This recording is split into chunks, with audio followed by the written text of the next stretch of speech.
Hey guys, welcome back to another video. Welcome to my series of Star Wars reviews leading up to Mandalorian and Grogu coming out on the 21st of May this year. And today I am starting off with episode 1, The Phantom Menace from 1999, starring Ewan McGregor, Liam Neeson, Jake Lloyd and Natalie Portman. Two Jedi escape a hostile blockade to find allies and come across a young boy who may bring balance to the Force, but long dormant Sith resurface to claim their former glory. I've seen the prequels before. I don't think I've ever watched them from start to finish. So I was curious to rewatch them, and I was wondering if I was going to be a prequels defender or a person that doesn't like them whatsoever. Right off the bat, the action in this movie is so much better than the original trilogy. But you gotta remember the time that those original movies came out. So when we got Qui-Gon Jinn and Obi-Wan Kenobi fighting against the droids, it was exciting because they were jumping right into the action. I will say something that I don't understand with this movie, the whole bloody idea of making Star Wars damn movie about trade negotiations and politics. Because, like, honestly, if I was making a Star Wars movie, that would be the last thing on my mind. Because, like, no one should make a Star Wars movie a trade negotiation movie about politics. Something else that I don't really like about The Phantom Menace happens in all the prequels as a whole, but it's definitely noticeable in this movie, is the fact that they shot this movie on a gigantic green screen, which was basically the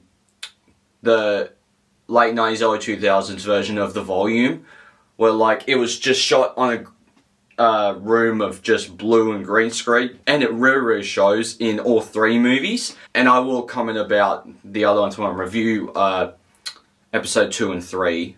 But, like, it's one of those things where it's like, it's noticeable in this movie and in those places that aren't real. But especially the droids, you can see the fake green screen effect on all of them. Another thing is when they introduced Jar Jar Binks. I was like, the worst character that Star Wars has ever introduced is Jar Jar Binks. Like, everyone is so caught up on hating people like Rey and Finn and Poe and those sequel characters, and they forget how bad of a character Jar Jar bloody Binks is. It's like, to me, it's like, all the sequel characters are way better than Jar Jar Binks. So it's like, it's one of those things where you're like, oh my god, like, really? Come on, that is ridiculous. And I still think that he's a Sith Lord, to be honest, because that was a whole argument on my mum's side of the family, because my mum's side of the family was a big Star Wars family. I was the only one that didn't really get the love when I first watched them. Like, I mean, I had my favourites, but, like, overall, I just didn't really get it. So when we would have, like, cousins and stuff over, they would be talking about the whole thing of, like, or friends over going like, oh, how Jar Jar's a Sith Lord, and I'm like, how the hell does that correlate? But I still think that that's somehow, I somehow still believe that in my mind. It's bonkers. Here's something why do they need so many R2-D2 units? You can see in this movie that there are so many R2 units, including the one that we all know and love. I also say I do like seeing how R2 and C-3PO met in this movie. And as soon as they start hitting off that relationship, you can see the spark of the nostalgia from the original trilogy when they're on screen together. And it's weird, because on the hologram, Darth Maul is so much taller than the Emperor and that type of stuff, and then, like, he shrinks down, you're like, what? Like, how does that work? Come on. And it's ridiculous. Now, I do think that the cast does a great job with what they're given. I love Obi-Wan Kenobi. He's one of my favourite characters in Star Wars, especially Ewan McGregor's version of Obi-Wan. Even though that he doesn't get a lot of, like, moments to shine, because you have a legend like Liam Neeson who plays Qui-Gon Jinn, who does a great job in this movie, by the way.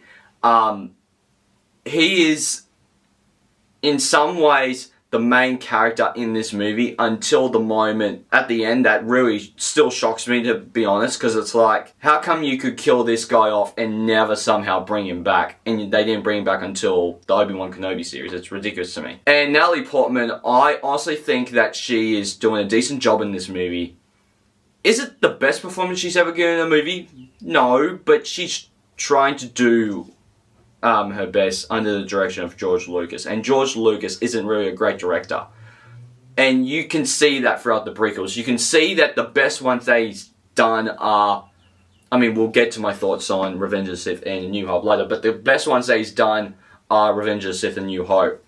And then the other two are kind of like, not so great. And so like, I don't think it's Natalie Portman's fault. I think it's just a George Lucas thing. So, okay, Jake Lloyd. So my thoughts on Jake Lloyd are the same as I have with Natalie Portman.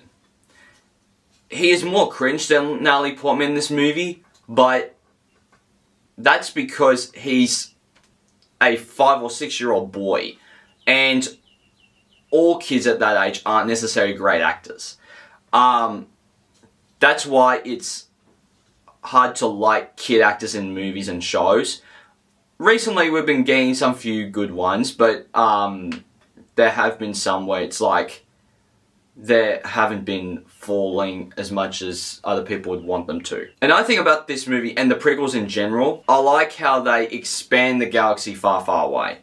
And that there is more characters and strange aliens that we don't know about yet, and that's why I like having more Star Wars movies, because of the stuff like the new characters and the new aliens and the new abilities to the Force allows Jedi to do new things with the Force. And let's talk about the pod racing scene. It's a cool scene. It feels like Star Wars, even though it's a little too goofy at times.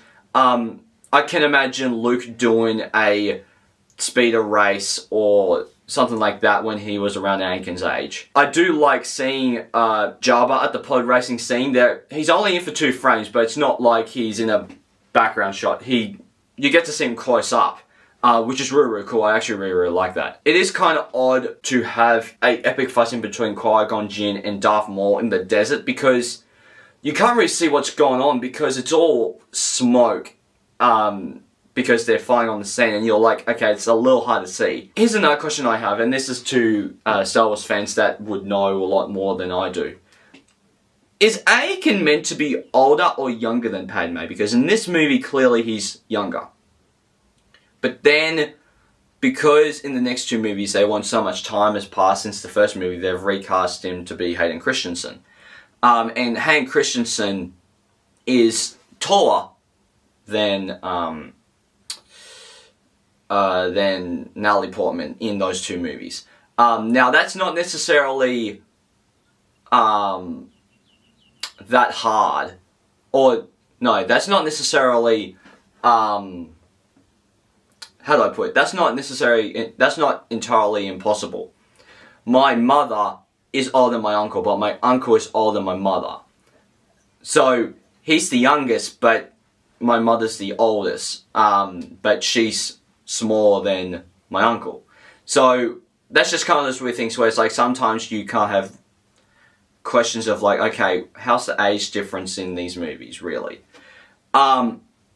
It's crazy that on the Blu-ray they made Yoda CGI, because both in the original trilogy on the Blu-ray, but also the original version of Phantom Menace, I think it's on the DVD version. I need to have a look.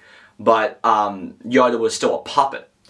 And it's crazy to me that they tear that part way out completely. I think that the third act is where it gets a little slow for me, but then Duel of the Fates starts to play and you get the fight between Obi-Wan and Qui-Gon Jinn versus Darth Maul. I think that is cool. I think that is a very, very cool fight. And it's easily one of the best lightsaber duels in any of the movies. I don't hate the sequel fights as much as everyone else does, and we'll get to them. But Duel of the Fates and Battle of the Heroes are some of the best scores and some of the best fights that go along with those scores in the franchise. I forgot that Qui-Gon Jinn had a green lightsaber, but a lot of times you need different lightsabers to kind of differentiate characters within trilogies.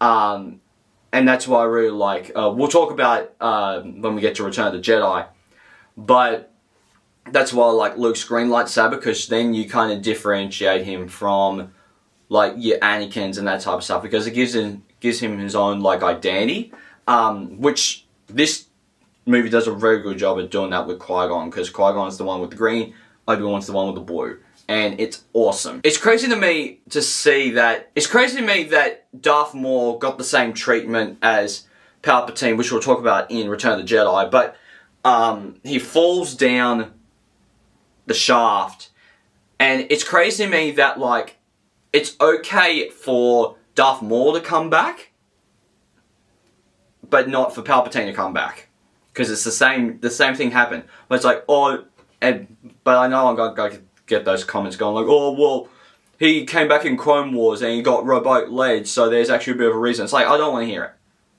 it. If he came back, he came back. Like, that's what it is. He came back. They can do the same thing with Palpatine. Yes, the way that they did Palpatine was a bit more worse, because in Clone Wars they actually gave a bit more of a explanation to how Darth Maul came back with the robot legs and stuff. Which in Rise of Skywalker it was like, oh, somehow Palpatine returns, which yes, I agree is a lot of BS, but it's not that crazy to me to hear that Palpatine has returned and which Darth Maul has career returns. I do think that putting a dead person on a fire isn't the best thing to do, especially since everyone's already mourning him. Like, that is a crazy thing. And they did the same thing with Vader in Return of the Jedi, which we'll talk about. I'm going to give The Phantom Menace 4 out of 5 stars. There are things that bother me, but I do have fun watching this movie. I do think that this movie is as good as... I don't think that this movie is as good as some of the other movies in this franchise, but there's actually a lot more other movies in this franchise that are a lot worse, which we'll get to soon. But it's a really, really good one. So guys, please hit the like button down below if you haven't already. Hit subscribe. Also press the little bell icon to get notified of future videos I make. I'll see you guys next time. Take care. Bye. Subscribe to my channel. And also press this bell icon.